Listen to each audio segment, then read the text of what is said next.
जहां जो इच्छा किया वहां वो खा लिया, कोई परहेज नहीं किया। तो जैसा खाओ अन्न वैसा हो मन। इसीलिए चाहिए तो स्वयं से बनाकर पाना चाहिए भोजन, और धर्म पूर्वक नीति पूर्वक कमाया हुआ धन हो, नहीं कि चोरी का हो पाप का न। रोटी क्या खाना है क्या नहीं खाना है इसका विचार खूब करना चाहिए। जैसा खाएंगे वैसा ही हमारा स्वरूप बनता चला जाए। जैसा खाएं अन्न वैसा हो मन। तो इंद्रियों पर संयम हो, क्या बोलना है उस पर कमांड हो, सुनने की क्षमता हो, क्रोध को वश में करें। आजकल तो सबसे बड़ी समस्या है क्रोध का, बात बात पर क्रोध, बात बात पर क्रोध।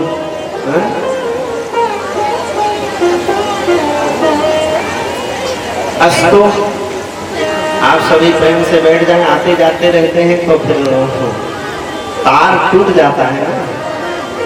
और कथा ऐसी है कि तार से तार मिलना चाहिए तभी होगा। कहने का भाव ये है कि अपने बच्चों को तिलक लगाना, तिलक लगाने का भौतिक और आध्यात्मिक दोनों कारण है। ध्यान दीजिएगा, सभी लोग ध्यान इधर ही रखें, कहीं इधर उधर नहीं रखें। अब गहना गुड़िया पहन के नहीं आवे, आधा ध्यान तो उधर लगा रहे है कि नहीं।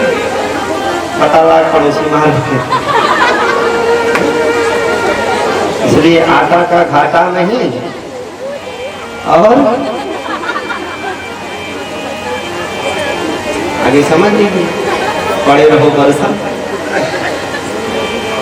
आटा का घाटा नहीं, घी का नहीं दर्शन, पड़े रहो बरसन बाबा की तरह। बोले सच्चिदानंद भगवान की। कहने का मतलब बच्चों को संस्कारवान बनाए, तभी वो धर्म पर चलेंगे और हमारी आपकी इज्जत करेंगे। ठीक है, बोलिए मत भाई, आज तो बहुत शोर शराबा हुआ।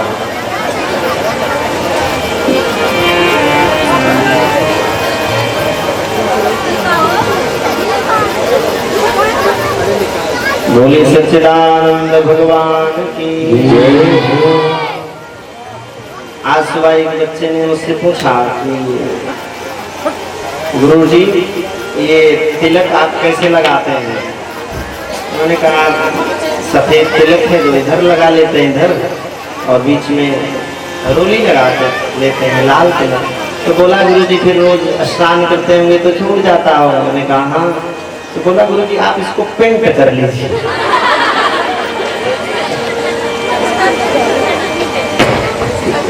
रोज तो छूटेगा नहीं, पेंट। कहने का मतलब उसका भाव नहीं समझाओ, क्यों लगाया जाता है। मानव शरीर में कितनी नाड़ियां होती हैं? कितनी नाड़ियां होती हैं?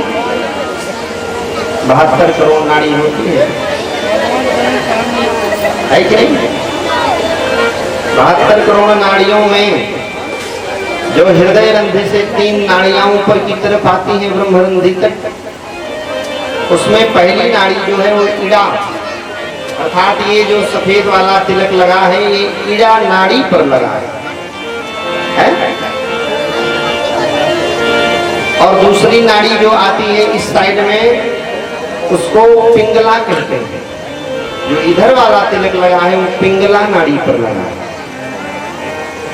और जो बीच का लगा है लाल कलर का ये सुषुम्ना नाड़ी है।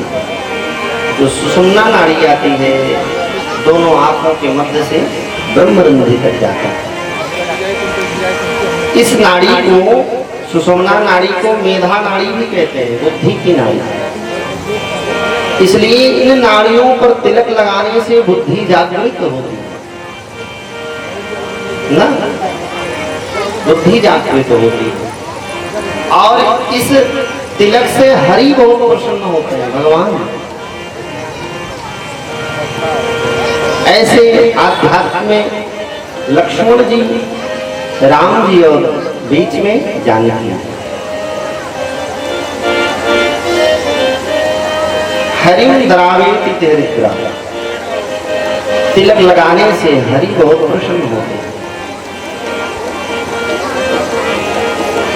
अर्थात भगवान का स्वरूप है, भगवान का चिन्ह है। गले में तुलसी की माला हो, ध्यान दीजिए, मस्तक पर तिलक लगा हो, गले में तुलसी की माला हो, बाजुओं पर शंख चक्र का निशान हो। ध्यान दीजिए क्या क्या बताए, तिलक लगा हो, तुलसी की माला हो, शंख चक्र का निशान बना हो, ए बाहुमूल पर चिन्हित शंख चक्र, एवा ललाट फल के मृत क्रोध पुंज, ए लग्न कंठ तुलसी नलिनाक्ष माला, ते वैष्णवो भुवन माशु पवित्रयन्ते। ऐसे वैष्णव जन जिस क्षेत्र में रहे वो भूमि पवित्र कर देते हैं। और इतना ही नहीं, कुलम पवित्रम जननी कृतार्था वसुंधरा भागवती च पुण्या, स्वर्गस्थितार्थे पितरो विधन्या, ईशान कुले वैष्णव नाम धन्या। ऐसे वैष्णव जन जिस क्षेत्र में रहे वो अपनी 21 पीढ़ी को तार देते हैं। जननी उसी दिन कृतार्थ होती है जिस दिन उसका पुत्र भगवत भक्त हो जाए। स्वर्ग में पितरों को तार देते हैं, स्वर्ग स्थितार्थे पितरों की दुनिया, जिस कुल में ऐसे वैष्णव का जन्म हो जाता है। तो आपके क्षेत्र में देखिए परम वैष्णव संत जी बैठे हैं, बड़ा अच्छा लग रहा है, बड़ी प्रसन्नता हो रही है। धन्य है आप और धन्य है ये भूमि, ये क्षेत्र जहाँ पर ऐसे वैष्णव जन निवास करते हैं। बोली सच्चिदानंद भगवान की, श्री राघवेंद्र सरकार की, जय जय सीताराम।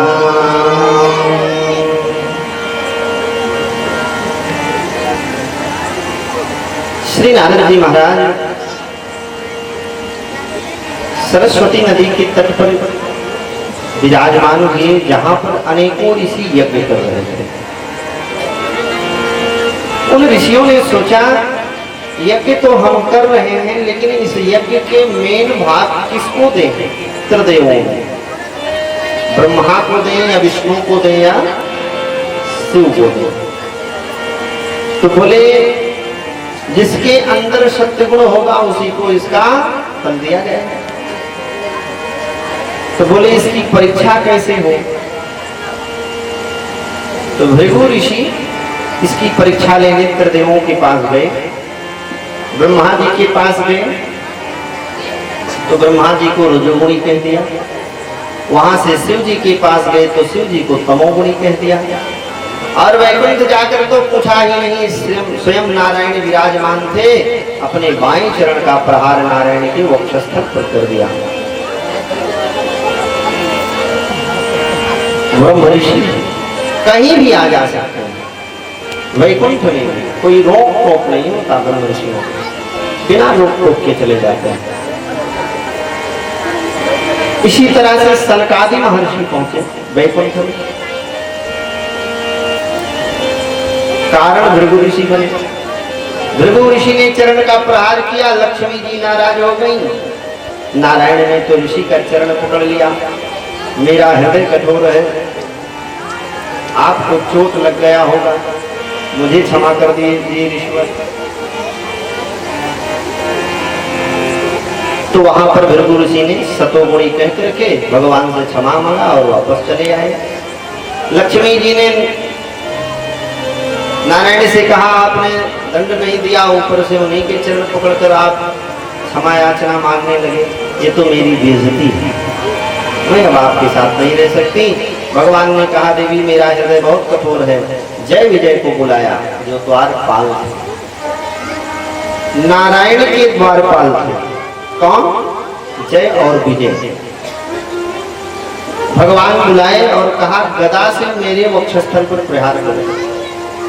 जय विजय ने कहा प्रभु मैं आपको नहीं मार सकता, क्योंकि सेवक का धर्म नहीं है स्वामी पर प्रहार करे, मैं नहीं कर सकता।